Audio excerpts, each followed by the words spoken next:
Sasa kama ni hivyo, kwa nini wanapenda kuweka maximum kiwango? Yani unakuta kwamba kila kona utakapoingia maximum kiwango chake kinakuwa ni kile kile cha mali. Yani inakuwa ni kama ni familia ya mtu mmoja. Yani ukienda Kiesa mali ni kiwango kile, utasikia milioni 3, milioni 5. Ukirudi Mgendera milioni 3, milioni 5. Ukisema uende Iguachanya ndani huko porini milioni 3, milioni. Yaani utafikiri kama babu yao ni mmoja au mama yao ni mmoja. Kwa nini inakuwa hivyo? Hawana tabia kama za kule kwetu, kwa sababu si kule tu maximum mali. Yani ukiona mtu ametutumua sana ni 600,000. Ya, lakini kiuhalisia kwenye hiyo 600,000 ukitoa 300,000 usiku unaenda kumtorosha mtoto wao.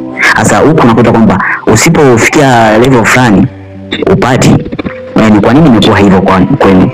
Nachoamini mimi hapa Njombe, ukaoa mwanamke Mbena, sasa umeoa jembe. Yani kama umeoa trekta na kufanya kazi. Kwa hata mzazi mwenyewe anapokupa mtoto wake anaamini ataenda kufanya kazi zaidi ile ambayo mfanye unampatia. Amini kwamba ukiwa mwanamke wa Njombe, hata kama ukifo kimwacha tu kama 7 atawalea.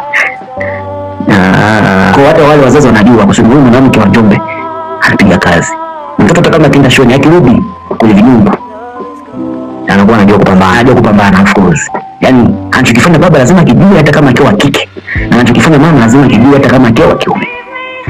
Hapo nimeanza kuelewa. Jamani watazamaji, bila shaka tumeanza kupata kitu fulani kwamba uhalisia uliopo. Kwa nini wazazi wamekuwa wakikaza kamba sana kwenye mali, watoto wao hawataki kuolewa, na yani kuolewa kwenye hadhi ya chini katika utozwaji wa mali kwa upande wa mwanaume. Yote ni kwa sababu wanaamini kwamba ukimchukua mtoto wao tayari ni kama umechukua utajiri.